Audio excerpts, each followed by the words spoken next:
மக்கள் வணக்கம். வணக்கம் சார். வணக்கம். பேர் சொல்லுங்க. பேர் பாரதி சார். பாரதி, நல்ல பேரா வச்சிருக்கீங்க. உங்களுக்கு பாரதியார் பிடிக்குமா? ஆமா சார். சரி வச்சாங்க அப்படியே சொல்லி பாரதின்னு ஆயிடுச்சு. சரி சரி, ரொம்ப மகிழ்ச்சி. என்ன படிக்கிறீங்களா வேலை செய்றீங்களா? நான் வேலை பாக்குறேன் சார். என்ன வேலை பாக்குறீங்க? ஆசிரியரா இருக்கு. ஓ, ரொம்ப மகிழ்ச்சி. ஆசிரியர் வேற இருக்கீங்க. என்ன அறிவியல் எல்லாம் பிடிக்கும் உங்களுக்கு? ரொம்ப பிடிக்கும் சார். ரொம்ப பிடிக்கும் சார். சரி, உங்களுக்கு பிடித்த விஞ்ஞானி யாரு? ஆர்கிமிடிஸ். ஆர்கிமிடிஸ். ஆர்கிமிடிஸ் என்ன கண்டுபிடிச்சாரு? ஒரு பொருள் திரவத்தில் மூழ்கி இருக்கும் போது அதனால் ஏற்படும் எடைக்குழப்பு வெளியேற்றப்பட்ட திரவத்தின் எடைக்கு சமம். ரொம்ப அருமையா சொல்றீங்க. இந்த ஆர்கிமிடிஸ் விதியெல்லாம் சொல்றீங்க. இப்ப அது தொடர்பாக தான் உங்களுக்கு கேள்வி கேட்க போறோம்.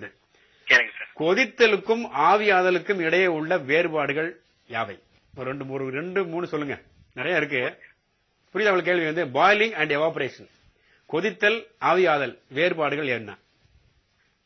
தண்ணி கொதித்தலுக்கும் ஆவியாதலுக்கும் சார்? ஆமா ஆமா ஆமா ஆமா. அதாவது ஒரு பொருள் கொதிக்கும், அதாவது முழுமையான வெப்பநிலை வந்த பிறகுதான் அது ஆவியாகும். எப்படி? வாட்டரோடனா 100 டிகிரி கொதிக்கிறது 50-60 டிகிரிலே கொதிக்க ஆரம்பிக்கும். ஆனா 100 டிகிரி வந்த பிறகுதான் ஆவியாகும். இல்ல, அப்படியே மாத்தி சொல்றீங்க நீங்க. நீரினுடைய கொதிநிலை எவ்வளவு? 100 டிகிரி சார். அப்புறம் எப்படி 50 டிகிரில கொதிக்குது? இல்ல, ஒரு 60 டிகிரில இல்ல, 60 டிகிரில சூடாகும். சூடாவது என்பது வேறு, கொதித்தல் என்பது வேறு, ஆவியாதல் என்பது வேறு.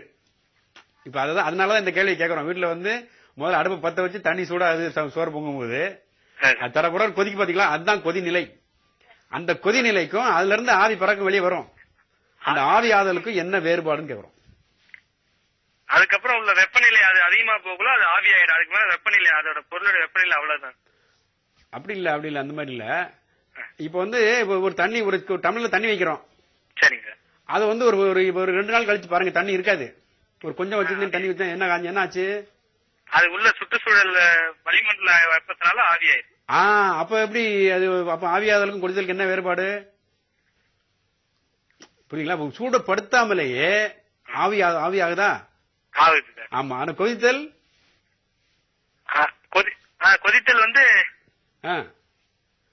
சூடுபடுத்தணும். நம்ம கொதித்தல் சூடுபடுத்தணும், ஆவியாதல் தானாவே ஆகும். சரி, அப்ப இதுல இருந்து என்ன தெரியுது? வேற இன்னொரு வேறுபாடு சொல்லுங்க. ஒண்ணு சொல்லிட்டீங்க, இன்னொன்னு என்ன? இப்ப நீ மழை பெய்யுதுன்னா கடல்ல தண்ணி இருக்காது, அப்படியே ஆவியாகி போகுது. சரி, இது கொதித்தல். கடல்ல இருக்க தண்ணி கொதிக்காது, ஆவிதான் ஆகுது. கரெக்ட், ரொம்ப அருமையா சொல்லிட்டீங்க. என்ன கொதித்தல் என்னப்போம்? எப்ப கொதிக்கும்? நம்ம அதாவது அதனுடைய முழுமையான அளவுக்கு கொதிக்க வைக்கணும், சூடுபடுத்தணும். சூடுபடுத்தணும், அவ்வளவுதான். இதுதான் முக்கியமான வேறுபாடு. அதாவது கொதித்தல் என்பது ஒரு குறிப்பிட்ட வெப்பநிலையில் மட்டுமே நடக்கும். ஆவியாதல் எல்லா வெப்பநிலைகளிலும் நடக்கும். இதுதான் முக்கியமான வேறுபாடு. நீர் கொதித்தல் என்றால் 100 டிகிரி சென்டிகிரேட். நீர் ஆவியாதல் எல்லா வெப்பநிலையும் நடக்கும். அரை வெப்பநிலை நடக்கும், 60 டிகிரி நடக்கும், 70 டிகிரி சென்டிகிரேட், எல்லா வெப்பநிலையும் நடக்கும். ஆனா கொஞ்சம் மெதுவாக நடக்கும். மற்றொரு வேறுபாடு, கொதித்தல் திரவத்தினுடைய எல்லா பகுதியிலும் நடக்கும். அதாவது எல்லா உள்ள நடுவுலையும் நடக்கும், மேலே நடக்கும். ஆவியாதல் மேற்பரப்புல மட்டும்தான் நடக்கும். வளிமண்டலம் இல்ல, அந்த மேற்பரப்பு. ஆவியாதல் மேற்பரப்பு நடக்கும், கொதித்தல் திரவத்தினுடைய எல்லா பகுதியிலும் நடக்கும். இதுதான் சரியான விட. பரவாயில்ல, நல்லா கரெக்டா சொல்லிருக்கீங்க. இப்ப நம்ம சோதனை செய்யலாமா? இங்க பாருங்க, உங்களுக்கு உங்க எளிமையான சோதனை. 2 பாட்டில் வச்சிருக்கிறோம். ஆமா, இந்த முதல் பாட்டில் மஞ்சள் பாருங்க. இதுல இந்த பாட்டில கவனிச்சீங்கன்னா, இதுல இருக்கிறது, இந்த பாட்டில் இருக்கிறது, கீழே இருக்கிறது தண்ணீர். பட்டால தெரியும் உங்களுக்கு. இங்க இருக்கிற தண்ணீர். இது எண்ணெய். இது மேல இருக்கிறது ஒரு எண்ணெய். நல்லெண்ணெய் வச்சுக்கோங்க. சரியா? ஏன் இப்ப எண்ணெய் மேல இருக்கு, தண்ணி கீழே இருக்கு? தண்ணியோட அடர்த்தி அதிகம் சார், எண்ணெயோட அடர்த்தி கம்மி சார். ரொம்ப அருமையா சொல்லிட்டீங்க. அதே மாதிரி இந்த பக்கமா இருக்கிறது தண்ணீர், மேல இருக்கிறது மண்ணெண்ணெய். சரியா? முதல்ல இது இங்க இருக்கிற நல்லெண்ணெய் வச்சு சோதனை பண்ணுவோம். அந்த சோதனைக்கு என்ன செய்யறேன், நான் கையில ஒரு இது வச்சிருக்கிறேன். இது ஒரு போன நிகழ்ச்சியில காமிச்சோம். ஆல்கா செல்சர் அப்படிங்கிற மாத்திரை. மாத்திரை 2ஆ உடைச்சு முதல் பாட்டில் போடுறேன். நல்லா கவனிங்க. ஒரு ஓரமா போடுவோம், அப்பதான் உங்களுக்கு பாக்குறதுக்கு நல்லா வரும்.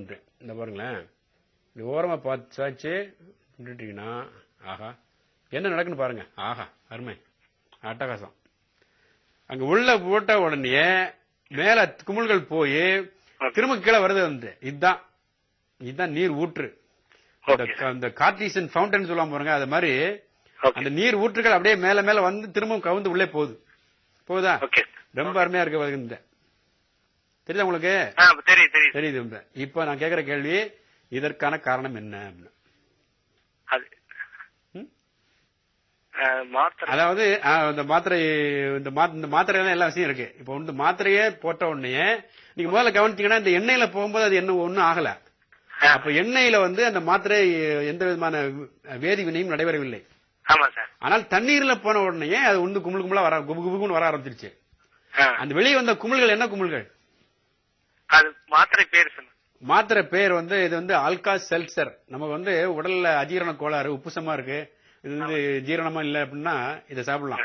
தண்ணியில போட்டு சாப்பிடலாம். வந்து அன்டாசிட் மாத்திரை அது ஆல்கா செல்சர்னு. இது வந்து வெளிநாட்டுல இருந்து வாங்கிட்டு வந்திருக்கிறோம். கார்பன் டை ஆக்சைடு இருக்கு. இதுல கார்பன் டை ஆக்சைடு இல்ல. இந்த வெளியே வரக்கூடிய குமிழ் என்ன குமிழ்? குமிழ் வந்து வெளியே வந்து வருது பாருங்க, carbon di oxide. Carbon dioxide குமிழ்கள். இப்ப நீங்க அது சொல்ல வேண்டியது இந்த கார்பன் டை ஆக்சைடு குமிழ்கள் எப்படி வந்தன என்ன சொல்லணும். சரியா? அதுக்கு முன்னால இந்த பின்னாடி வச்சிருக்க பாருங்க, இதுலயும் போட்டுருவோம். Okay sir. இப்ப இது ரெண்டையும் ஒப்பிட்டு நீங்க விடைய சொல்லிடலாம். பாக்குறீங்களா? இந்த பாருங்க, இதுல பாட்டுறேன். இப்ப வந்து இதுல கொஞ்சமா போடுவோம். திரும்ப அதுல போட்டு காட்டலாம். இதுல ஓரமா அப்படியே போடுங்க. என்ன ஆகுதுன்னு பாருங்க. போட்டேன். தெரியுதா? ஆஹா, அருமை. வருதா? இப்பதான் வருது. கொஞ்சம் நேரம் கழிச்சு தான் அந்த வினை நடந்து அருமையாக எங்க பாருங்க குமிழ்கள் வந்து கொண்டே இருக்கு. ஆனால் அதற்கு இதற்கு ஒரு சின்ன வேறுபாடு இருக்கு. என்ன வேறுபாடு? மேல போயிட்டு குமிழ்கள் கீழே வரவில்லை. ஆமா சார், ஃபர்ஸ்ட் வரல, அதுக்கப்புறம் தான் வருது. ஆமா, இப்ப ஒண்ணு மேல போயிட்டு திரும்ப ரிட்டர்ன் ஆகல. அது வந்து திரும்ப மீண்டும் தண்ணிக்கு வரல அது. ஆனா இங்க இந்த நல்லெண்ணெயில மேல போன குமிழ்கள் மீண்டும் கீழே வந்தன. ஆமா சார். அதான் இந்த வேறுபாட சொல்லணும். முதல்ல இந்த உள்ள போட்டு எப்படி இந்த நீர் ஊற்று வருவது என்பதை பாருங்க. அது நின்று அப்புறம் இப்ப இந்த நல்லெண்ணெயில திரும்ப இருக்கா பாருங்க. உங்களுக்கு ரொம்ப அருமையா இருக்கும். அப்பதான் உங்களுக்கு புரியும். இந்த பாருங்க, போட்டுமா? போடுங்க. நல்லா இருக்கு. இப்ப பாருங்க பாருங்க, இப்பதான் ஆரம்பிக்குது. இப்பதான் அருமை அருமை அட்டகாசம். ஒரு ஓரமா வந்து திரும்ப உள்ள போகுது பாருங்க. ஆகா, அருமை. மேல வந்து அப்படி உள்ள திரும்ப வந்து தண்ணீருக்கே போயிருது. ஆனா மண்ணெண்ணெயில அது போகல. மண்ணெண்ணெயில அதுலயே மேல போன நின்னுச்சு. அதாவது அறிவியல்ல இது மாதிரி 2-3 பொருட்களை அல்லது வெவ்வேறு சோதனைகளை மாற்றி அமைத்து ஒரு முடிவுக்கு வரணும். ஒரே சோதனை செஞ்சு இதுக்கு ஒரு கருத்தை வந்து நிலைநாட்டக்கூடாது. சொல்லுங்க, இப்ப சொல்லுங்க. இந்த குமிழ் வருவதற்கான காரணம் சொல்லுங்க. என்ன குமிழ் சொன்னீங்க? Carbon di oxide. ஆமா, கார்பன் டை ஆக்சைடு குமிழ்கள் எப்படி வருகின்றன, ஏன் மேலே போய் கீழே வருகின்றன? சொல்லுங்க. அதாவது மண்ணெண்ணெயை விட எண்ணெய்க்கு வந்து கொஞ்சம் அடர்த்தி அதிகம் சார். Very good. அடர்த்தி கண்டுபிடிச்சிட்டீங்க. அடர்த்தி அதிகம். அதனால வந்து எண்ணெயில போறது திரும்ப அதுலயே ரிட்டர்ன் ஆகுது. ஆனா மண்ணெண்ணெயில போகல, அடுத்து மேல வந்துருது. அந்த வாயு மேல வந்துருது. வாயு மேல வந்துருது. ஏன் கீழே வருது? அதுக்கான காரணம் வாயு தானே. இப்ப இதுலயும் வாயு தான், அதுலயும் வாயு தான். ஏன் அது போயிட்டு திரும்ப நல்லெண்ணெயில கீழே வருது?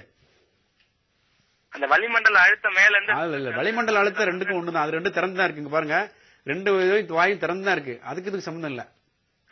அதுக்கு அதுல இல்ல. அந்த மேல போகக்கூடிய குமிழ்ல தான் இருக்கு உங்களுக்கு விஷயம் இருக்கு. பரவாயில்ல. இங்க வந்து கார்பன் டை ஆக்சைடு குமிழ்கள் சரியா சொல்லியிருக்கிறீங்க. இது மேல வந்து மண்ணெண்ணோட அடர்த்தியை விட நல்லெண்ணெய் அடர்த்தி அதிகம் சொல்லி இருந்ததால உங்களுக்கு வந்து புத்தகம் பரிசாக உண்டு.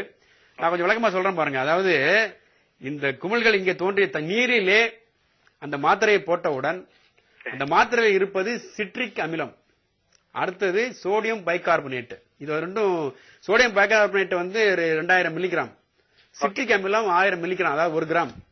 இது ரெண்டும் சேர்ந்து தண்ணியில போன உடனே ரெண்டும் கரைந்து வேதி வினை நடந்து கார்பன் டை ஆக்சைடு வெளிவருகின்றது. கார்பன் டை ஆக்சைடு குமிழ்கள் மேலே வரும்பொழுது அதோடு சேர்ந்து தண்ணீரும் ஒட்டி கொண்டு மேல வருது. மேல எண்ணெய்க்கு மேல வந்த உடனே கார்பன் டை ஆக்சைடு குமிழ்கள் இந்த மூடி வழியா ஆகாயத்துக்கு போயிருது, அதாவது வளிமண்டலத்துக்கு போயிருது. மீதி இருக்கக்கூடிய தண்ணீர் தான், தண்ணீர் துளி எண்ணெயை விட அதிகமான அடர்த்தி கொண்டதால் மீண்டும் மூழ்கிறது. அதாவது கார்பன் டை ஆக்சைடு குமிழோடு சேர்ந்து வரும்போது அதனுடைய அடர்த்தி குறைவு, அதனால மேல போகுது. மேல போன குமிழ்கள் விடுபட்டு தண்ணீர் துளி மட்டும் திரும்ப கீழே வந்துருது. ஆனால் மண்ணெண்ணெயினுடைய அடர்த்தி இதை விட ரொம்ப ரொம்ப குறைவு. இது வந்து 0.8. அதனால மேல தண்ணி போறதே இல்ல, வெறும் குமிழ் மட்டும் மேல போகுது. அதனால தண்ணீர் திரும்ப வர்றது இல்ல, அங்க குமிழ் போய் இது வந்து வளிமண்டலத்துல போயிருது. இதுதான் இந்த அருமை இந்த சோதனை வந்து. அதாவது ஒரு சின்ன மாற்றத்துல நமக்கு எவ்வளவு வேறுபாடு இருக்குன்னு நீங்க சரியா புரிஞ்சு, இது மாதிரி வேற வேற திரவங்கள் எண்ணெய்களை வைத்து நீங்களே சோதனைகளை செய்து பார்க்கலாம். உங்களுக்கான புத்தகம் பரிசா வந்து கொண்டிருக்கிறது. இணைப்பில் வந்ததுக்கு நன்றி. தொடர்ந்து நிகழ்ச்சியை பாருங்கள், தொடர்ந்து பங்கெடுத்துக் கொள்ளுங்கள்.